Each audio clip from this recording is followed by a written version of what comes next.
Yeah, welcome back, everyone. I think the recording is sorted down. So yeah, as I was saying, that once it's been committed into Sprint, you've created your tasks, okay, which we have done now. We have two tasks, which is here.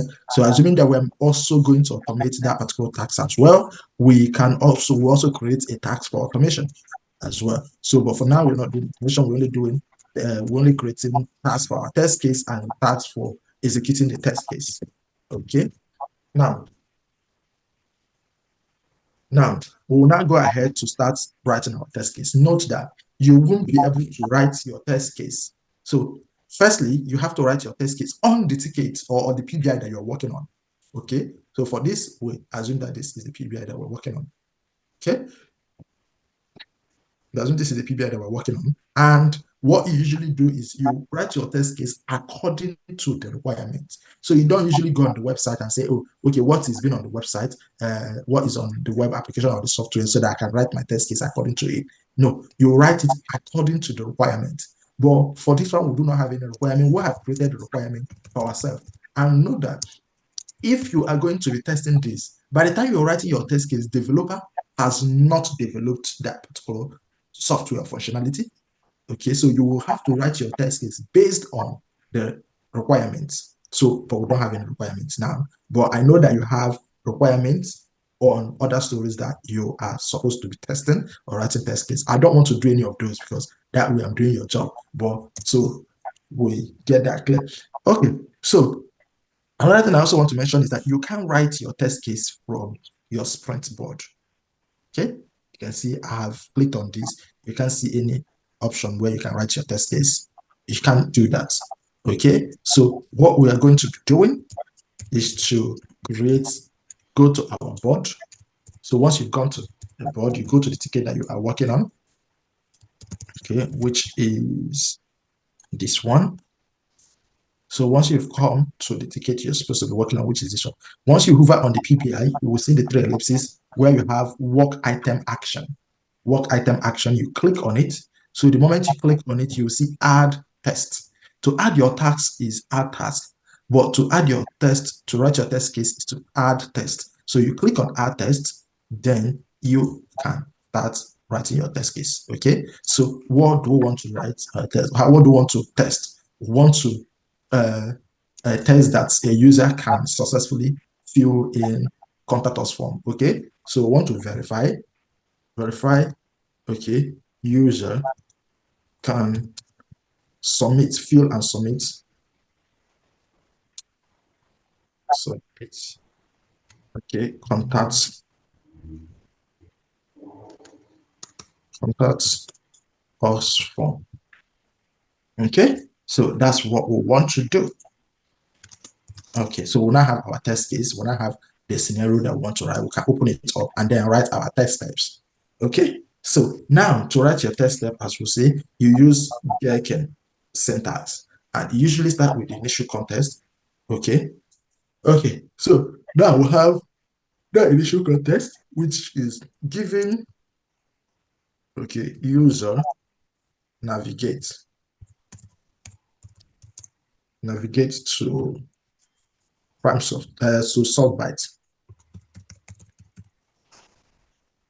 Okay, Softbyt URL.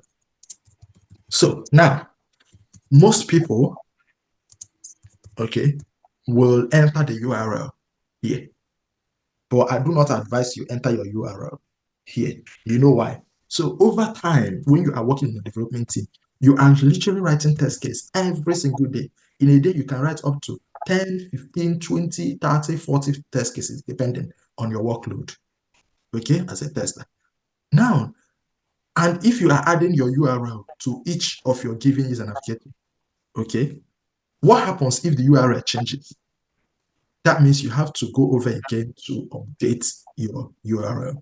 So that's why I don't add the URL here. I'll just say giving user navigator Softbyt URL. I wouldn't add it. Okay. So if you have a place, I think some test management tool has got where you can enter your test data. So if you have it, you can enter your test data there. But for Azure DevOps, you don't enter this. So you don't create an extra work if the URL changes. Okay. So the next thing we want to do is will want to click on About Us. Okay, when user clicks on About Us menu. Okay, the next one we want to do is to now fill the form. Okay, when you click on About Us, of course, you see the form. We want to fill the form. Now, imagine that you are doing this and that particular form has not been developed, but the requirement has told you that the form will have a name. You'll be able to enter your name. You enter your company name. You enter your phone number. You enter your address. You enter your time. Okay, the time that you choose a particular time that you want the company to contact you. Okay, you will have to enter all those things here. Now, there are two ways you can do it. You can either do it in a declarative way or you can do it in an imperative way. Okay, so when you are doing a declarative way of writing your test case, I want you guys to research more on declarative and imperative way of writing test case. So Sorry, when say you it again. declarative Declarative yeah, imperative. okay. Yeah. So, but I will give you a quick view of what it is. So, for imperative, you are writing every single step. So, I'll say when user clicks, when user clicks on, okay, clicks on About Us menu, you can see that the form would appear. So, you can now say, and user enter, let me go on it so I can, yeah, you can say, and user enter his name, or the user enter their name, user enter company's name, user enter email address, user enter phone number, user enter subject, okay, and user, can we help you option, and user enter if how can we help you, okay, then user click submit. That is you writing it in an imperative way. You are writing everything, okay. Another way you can do it is declarative. Okay. And you say, when you get to that point, you say, and user fill the form with valid details. This is you writing it in an imperative, a declarative way. User fill the form with valid details. You can decide to do it that way. You can also decide to do it in a declarative way, where you say, and user enter their name, user enter company name, user enter all these things that are listed here. Okay, you will write them. So depending on which one you want. So in most cases, if you have got loads and loads of test cases to write, okay, you'll find yourself writing in a declarative way. But if you haven't got a lot of test cases to write, you write in imperative way. But all these things depends on what the organization or which one you feel is easier for you. Okay, so whichever one you feel is easier for you, that's fine. You can help with it. But in an organization, most often you write in a declarative way. But it has its own advantage and disadvantage. Its advantage is it's easier, it saves time. Okay, you can easily finish your test and finish your test case and start executing. But the problem, one of the disadvantage of declarative, if someone else comes in who does not understand the system, who does not understand the requirements, they will struggle to execute your test because they don't know what it's all about. Okay, so let's write in a imperative way. Okay, so I user enter their name. So I'm writing an imperative. Okay, and user enter company name. Or you can also decide to put all this into one. Okay, user enter name. Okay, then you can use command to separate it. User enter name, company name, company name. The next one is email, valid email, valid email. So because some of the field they might add validation to ensure that it's a valid email that the person is putting or a valid phone number. Okay, so valid email, valid phone number.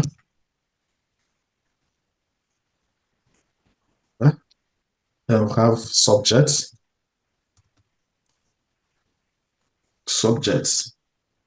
okay, and how can we help you?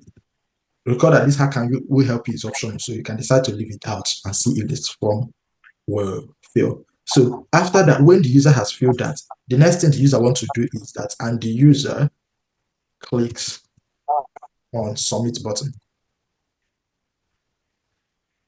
Submit button. Okay. Then,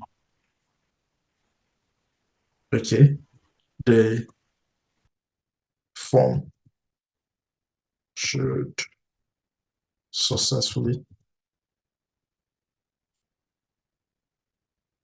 be submitted.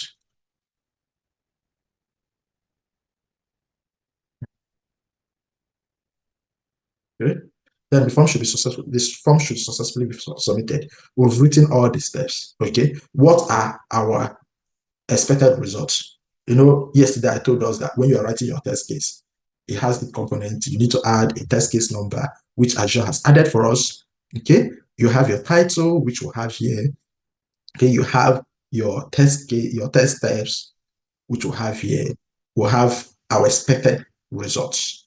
You add your expected results. You do not have actual results until you execute the test.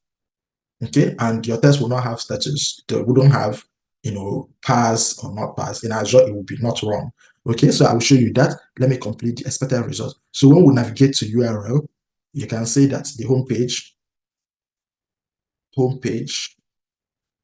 displays.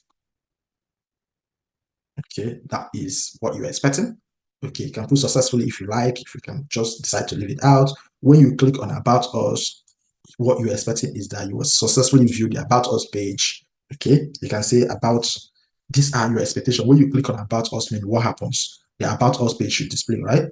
About Us page is displayed. That is displayed. Okay, so when the user enter their name, okay, company name, valid email, and all these things, what you're expecting is that all these data will be entered successfully, right? So which is users detail, okay, entered successfully. The next one is when user click on the submit button, what happens? Okay, user should successfully click on submit button. User successfully click submit button. Okay, so the then, which is your expected result, the form should successfully be submitted. So depending on what the requirement says. So if the requirement says that once you click on the submit button, you should get a successful message. Then you will put it here. You know, we're not working with any requirement at the moment, so we're creating our requirement. So let's say that once you click on submit button, then, which is your expected condition, that the form should successfully displayed, okay, submitted, and a successful message, okay, should be displayed. So that would be our expectation, okay, successful message or success message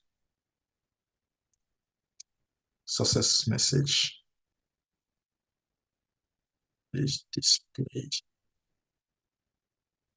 So success message is displayed, okay. So note that when you are doing this will be based on the requirements. Here we created our requirements. Now we are done with this. You can save.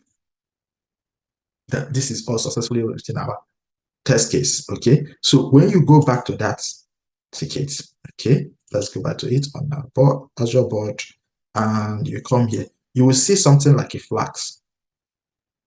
There, can you see? This signifies that you have one test case here. If you add another one, you will see two. Okay. So if we click on it, if you click on the flag, if you hover around it, you can see 0 pass, 0 fail, 1 order. So if you click on it, it will show. Okay, it can show you, you can see that we have our test case here. Right. So now, if you hover on any test case you've written, okay, you will see 3 ellipses. If you don't hover on it, you won't see it. So you need to know that once you hover on the test case you've written, you will see 3 ellipses. When you click on that 3 ellipses, it will show you to run your test, either to run your test, okay.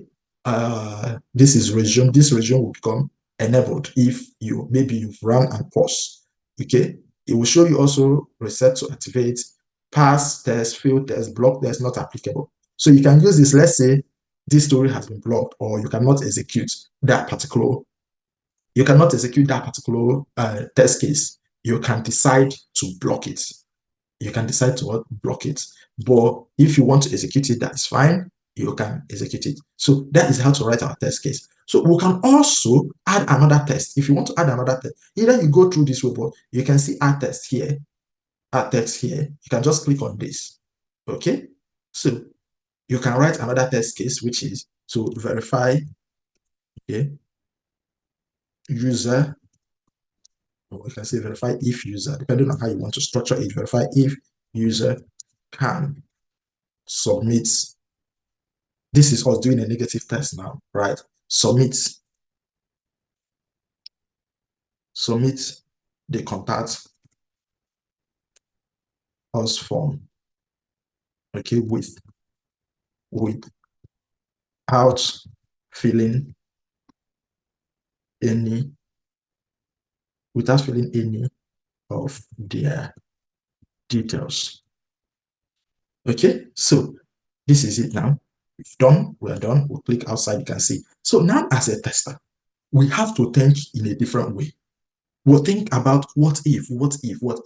So the requirement will say that, once the requirement will say, requirement most often, your acceptance criteria, the requirement will just give you one scenario, because BAs, product owners are not testers. Even developers are also not testers.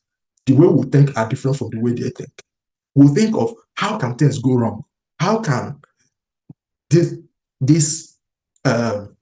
be bypassed? How can customer, is there a way that customer will come or user can come into that application and do certain things, okay, and get away with it? We don't want, customer coming in to submit a form without entering any of their detail. And hence they just submitted it, they haven't entered any of their detail. You might be surprised that some user does that. There are no way you can contact them. They can just come in, put their name, and not fill any other one. Okay, and they can go, you have their name, but you can't contact them. So in such case, when developers are building it, they want to make some of the field to be mandatory. As you can see, those fields are or should be mandatory, except the optional ones. Okay, so now you as a tester, during, let's say this story has been committed into sprints, and this story is going through sprint planning, sprint refinement. During that sprint refinement, you need to be asking the BA or the product owner, which of those fields are mandatory? Which of those these fields are required? You need to take note of the required field. And you need to ensure that once the developer has done developing, you need to ensure that those fields are required. So in a way to check if all the fields are required, or if we have any of the fields, you just navigate, go to the form, and try to submit without filling any of those input field. Okay, this is one test case. You can also have another test case that says you just enter, okay, your name only and try to submit. You can have, you fill every other one and miss out on phone number. So depending on what the requirement is, if the requirement says that all the fields should be required, you need to make sure that when you are testing, you would miss out on each of them respectively, okay, until you make sure that all the fields are required. That you can, if you're missing one out, let's say, for example, let me go on that as well. So let's say, for example, if field, name field, company name, email, phone number, subject are, except this one as optional, subjects are required. Okay, so except this one. What you need to do is, firstly, you leave out name, fill company name, email address, phone number, subject, try to submit. If you submit and goes successfully, that means this is not required and your test will fail.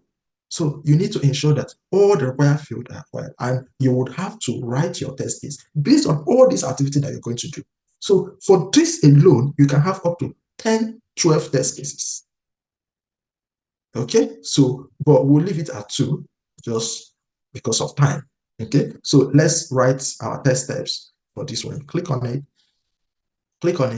you can say giving. So there's one other thing that I want to show us, but I wouldn't do it now until you start practicing, which is how to use shared step. Okay, recall from our first class, from our first test case, we've written 2 steps that we are going to repeat now. So we've written 2 steps, which is those steps are giving, okay, user navigates to Softbyt URL. Okay, when user clicks on about us menu, okay, and user click on submit button, okay, then error message should display. So you can even go ahead to say, because if during the requirement refinement, okay, so the BA will be telling the developer will ask, if the developer doesn't ask, you as a tester will ask, what sort of error message are we expecting? Okay, what are the error message? You take note of it, you ensure that the error message is what the developer has added as well. So during your test case, you can also add the error message that you are meant to see. Okay, and the error message you can put in quotation mark, put the error message that you're expecting to be displayed. Okay, so now that is it. We can now write our expected, which is a home page I have a display. question. Yep, go ahead and ask your question. Okay. You said that the tester can also add, based on what I've seen, like tester can also add some tests or test cases that are sort of outside the requirements because maybe for instance now if the developer did not validate the text field, so it's allowed for the tester to add develop a test case for that particular missing validation, right? So during the sprint refinement, okay, you will ask. If the developer doesn't, I mean, if the developer doesn't ask, what sort of error message are we expecting? You as a QA will ask, what sort of error message? Because most often developers already have something on their head. They Okay. already know the kind of error message they want to put there. Okay. Most often they don't ask. They will say, yeah, I will say following fields are required. Okay. Or once you click on it, they will just put a validation where under each field, you will see required. But the business might want it in a different way. The business might want, once you click on it, instead of just saying required, they will have like a test under each of them.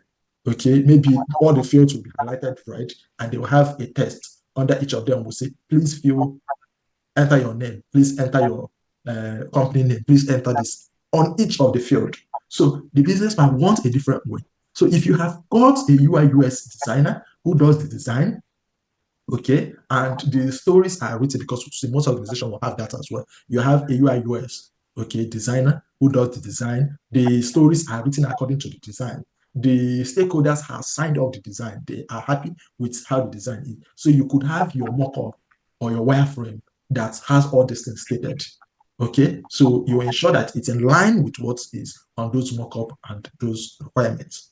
Okay, but if they don't have, ask. That's why it's good we have knowledge of how software. As a tester, you need to have an idea of how a software should function, a web application should function, how things should be done. If they're not being done like that, ask questions, speak up. Are we doing this like this? Are we adding this validation? What sort of error message are we supposed to have here? Where are we supposed to have it? Of what color should it be? You ask those questions, you ensure that you get the answers to those questions. So that when you are testing, if it's not it, okay, you fail your test and you ask the developer to go and amend. The developer will go back and do it. Okay. Then one more question. Yeah. Gherkin, at at what point does Gherkin translate these stories Into C# programming. to to the C sharp? Yeah, I think it's to C sharp. Yeah. Yeah. When we get automation, you will see. Okay. You don't transform into C# during your manual testing. Your manual testing, you just write it and you execute it. You will see how we execute it. Okay. Okay. So during our manual testing, during our automation testing, we'll see that. We'll see how it's been done. Okay. All So right. yeah, we'll have a software that will integrate into our IDE that will enable us to do that. I think you mentioned one of them. Cucumber does that for us. We also have another one we use, SpecFlow, also does that for us as well. Okay. Yeah, SpecFlow. Okay, right. So, and user click on submit button. Yeah, successfully click. Can put successful. Let me just put successful. But know that when you are writing yours, you write it the way I'm doing it, this way. Don't just put successful. Okay. Then error message should be displayed. Okay. So you can say error message successfully.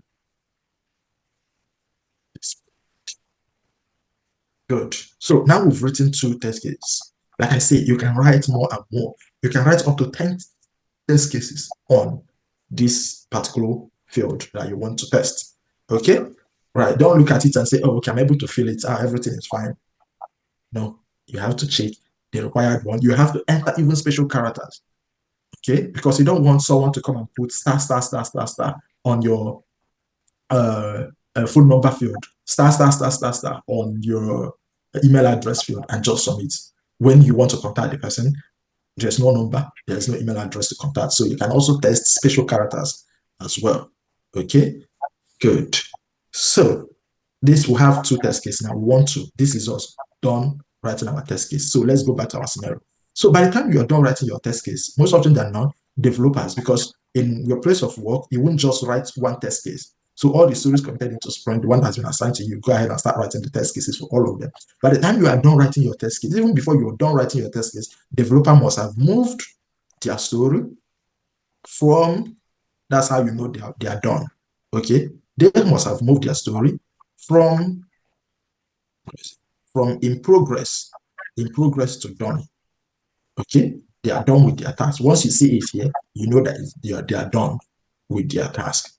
Okay, so you need to ensure that the dev work or the code has been deployed into testing environment. So once it's been deployed into testing environment, for now, we'll assume this is our testing environment. We'll assume this is our testing environment. So you make sure that it's been deployed. So once it's been deployed, you will notice that before the code has been deployed, you won't see this form here. But after the code has been deployed, you can now see, when you refresh, you can now see the form here. Just like if you go on your test environment now, you won't see anything. But once any of the features has been built and deployed, you will see it. Okay, so once the code has been built, deployed into your test environment, when you come to your test environment, you will see. Then you now know that it's time for you to start executing your manual test case. Okay, so because we have done writing our test cases, okay, our manual test case, we move this one to what? Done. You move it today. If you don't move it, your manager or your lead will tell you off. So you need to move it. So for us to start executing, we'll come and move our task to in progress. As soon as we move it to in progress, we can now start executing. So we'll go back to our board. Okay, and it's time to start executing.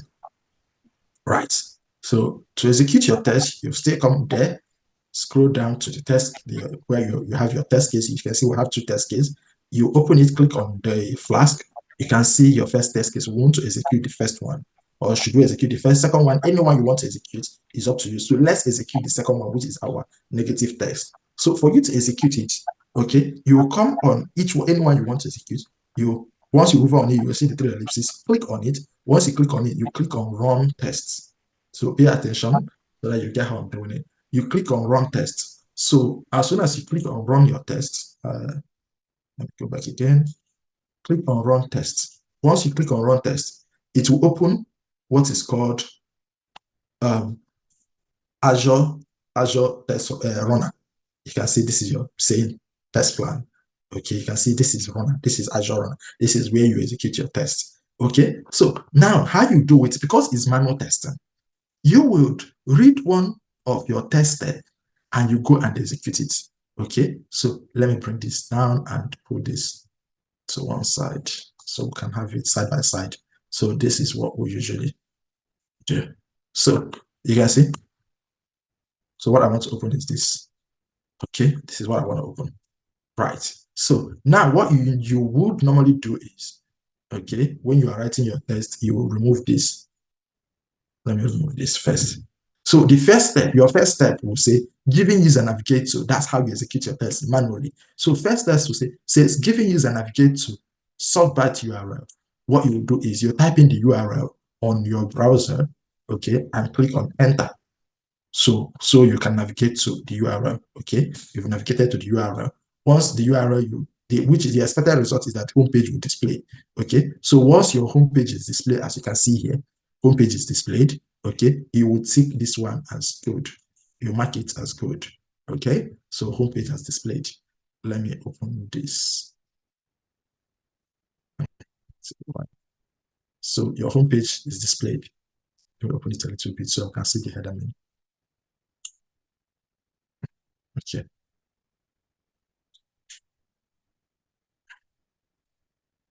I wanted to keep it side by side, but if I keep it side by side anyway, I can get the header menu from here. So let me keep it side by side.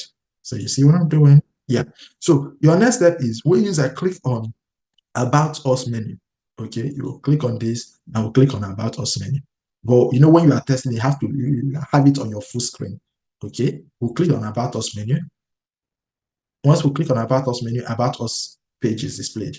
When user clicks on About Us menu, expected result is About Us page is displayed. Okay, we will mark this as good. Okay, so the next one is when user click on Submit button.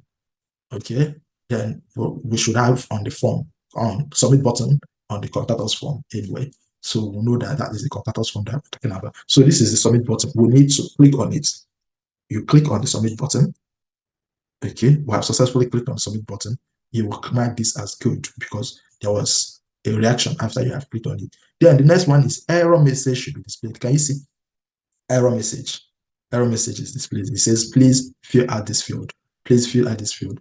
Please fill out this field. Can you see that? So we have it. So now I can see a bug already. So, okay, this field is for this one, I guess. So company name is not mandatory. Email address is for this. Phone number is not required. Subject is for this. This is not required as well. That's how I'm reading it. But ideally, when you see this, okay, so apparently our test has passed because you are not able to submit. Okay, you are not able to submit without filling anything. So you will mark your test as passed. Okay, so once you have done this, you also mark this one as passed. Okay, so once you have done all this, what you will do is you take screenshots. Okay, so you would take screenshot with your snipping tool. You can see once I've done this, you can see my snipping tool has come up. I will take screenshot of it. Okay, take screenshot of it. Once I've taken a screenshot of it, that is an evidence to show that when I was running it, I was actually navigating, and this is an evidence that I click on it, there was no, it didn't submit without filling anything. So after that, what I will do is to what? Save and close. Click on save and close. Once I've clicked on save and close, I can now navigate back to my, okay, you can also see another error message which says one or more field have an error. Please check and try again. So all these things are the things you take note of and you take screenshot of. So after that, I go back to my test. When you look at this point, you can see a green tick, which means that my test has passed. Okay, all you do is you come and click here, right? So the screenshot that you took, you come and paste it here on the comment section. You just paste it. Once you paste, you save. Save and close. You can add comments. saved. You can add comments such as QA. You can say QA tested and passed. You can just leave it there, and then you can tag the developer if you want. Okay, how to tag developer? You just put ads, and then the developer name will come out. Or you can start, once I put ads and start typing Ola, you can see Ola. You can just click on add. Once I save this will automatically send an email to Olaole. Okay, telling Olaole that yeah, this test has passed. Okay, so I'll just save, and that's it. You're done with that particular test case. Same thing is what you do for the second one, which is the second test case. Same thing is what you do for, you need to know that you have to navigate to your, where you have this. And another thing I forgot to mention, I don't want to move this test case. This will not be here while all this thing is going on. Okay, I forgot to mention that this ticket will not be here. I don't want to move it. So once developer has started developing, developer will move it here. Okay, it will be on dev doing. Once developer is done, it would be on, oops, they will move it to dev done. Okay, they'll move it to dev done. Once you start testing, after it has moved to dev done and you want to start executing, it's one thing that I also forgot to mention, you move it to QA doing. Okay, if your organization has configured your board this way. But most organizations, they will just limit everything they do around the sprint board, basically. You don't have all these numerous columns. But in case you've gone to an organization and they have a lot of columns like this, you don't, get freaked out. Yeah, just know that it's something that you're used to. Okay, so we will also execute our second story, this particular test case exactly the way we did the first one. Okay, we would click on this as well. We'll also run our test. Okay, run test. Once our test is being run, we'll also navigate to the URL, which is the same. Okay, so this one will navigate to the URL. Okay, so the first one says giving is a navigate to URL, you've clicked on it, which has passed, and user click on about us, which we have done. You also do that. Everything's okay. Let's say that you click on about us and the about us page didn't display. You would have to, what you would do is, let me untick this. What you do is, you just click on this. It will pop up a comment for you to mention this is where you now put your actual results. Okay, on the comment section, you now put your actual result that, okay, I clicked on, or when user click on about us, okay, the contact us page is displayed. Just like that. For example, if you click on and something else happened, you will put exactly what happened once you click on about us. Okay, but for now, about us displayed, so we're going to tick that as yes, and we'll continue and user enter the company name. You can go ahead and say user enter company name. Let's see, our company name is, let's say our company name is PrimeSoft. Okay, we have Primed Soft. Okay, let's say PrimeSoft Limited. Oh no, that's not company name, that is name. Okay, I'll just use tester because you don't use your normal data. Tester one, you can say tester one, and company name because we're testing. So depending on the name you are using for your testing, which is part of your test data. Okay, so you have tester, because what we usually do is that you don't want to put any name, you don't want to put your normal name, so that sometimes this data gets connected to the company database. They might think that this is a normal customer, depending on how it's been configured and how their database has been structured. Most often, your data, any data that you input from the front end of your test environment, usually go to your test database. But you won't be surprised that an organization doesn't have a test database. So anything you're doing goes into the live database, and that's why they will always encourage you to use your name as tester this, tester Bona, tester Alawole, tester this, or tester one, tester two. So when the marketing department, or the people in charge of following the the operation department, once they've seen that, they will know, oh, okay, this is from our testing team, they would recall. Yeah. Okay, so can put PrimeSoft. Once you put your company name, that's fine. PrimeSoft. Okay, head. And you can put your email address as, depending on which email address you're using, tester@gmail.com. or at tester.com, test@tester.com. You just put that. Then you can put your email, phone number, just put a random phone number. Okay, you put your subject. Okay, you can say to chat about software testing, testing consultation, just put com. Okay, so you can leave any notes, which is optional, and then you can click on submit. So once I successfully entered all this, so I can mark this as good. Okay, so because I have this on my whatever, I can just put it because I already have it. Okay, you can say, how can we help? You can say, please, can you give my company a call? Just, just putting this anyway.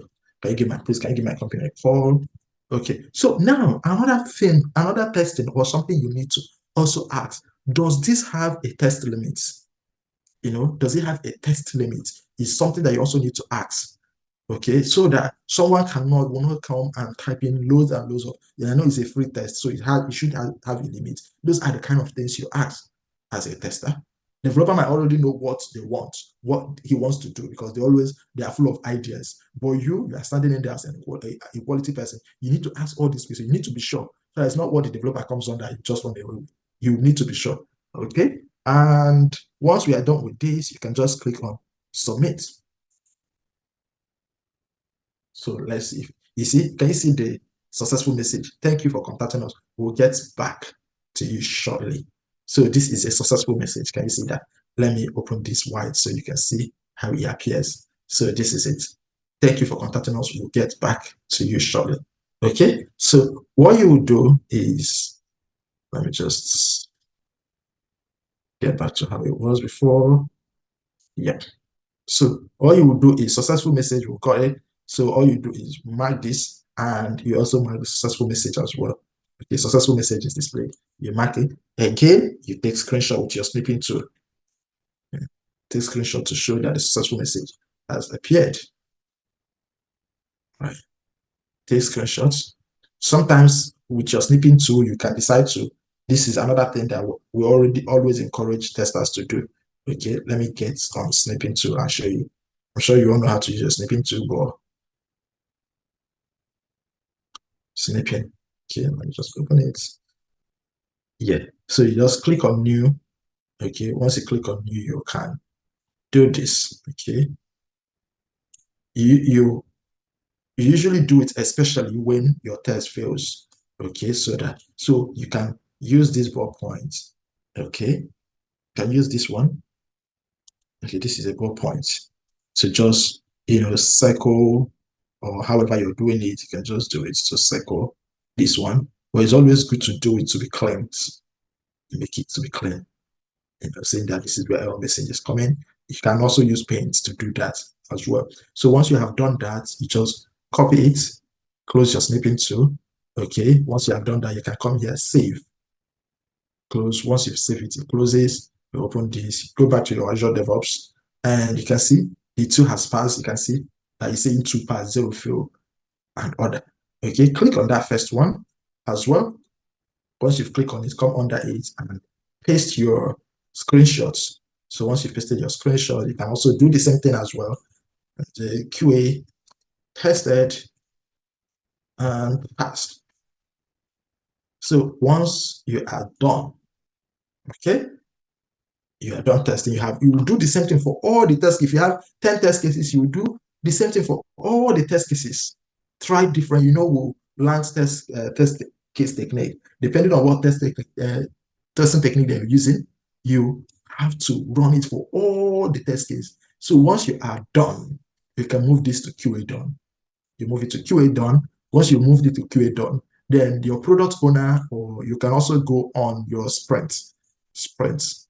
Also go on your sprint board to scroll all the way to your sprint board and mark, and move your task. So Yeah, this is it. Okay, someone added the data because that was the last one. Anyway, so you can move that to done as well. Okay, that's you done. Okay, once you have moved that to done, you can now continue to go. You know, the product owner or the business analyst will pick it up here for UAT testing. So it has got nothing to you to do with you, because if you have done the QA testing, you won't do the UAT as well. So the business analyst, the product owner, anybody that is responsible, all the users, okay, will do the UAT testing. Once they are done, that is being moved up until it's done. So once it gets here, it's not ready to be deployed to live environments. Okay, so that's how you write your test case and execute your manual testing. You write your manual test case and execute your manual testing on Azure.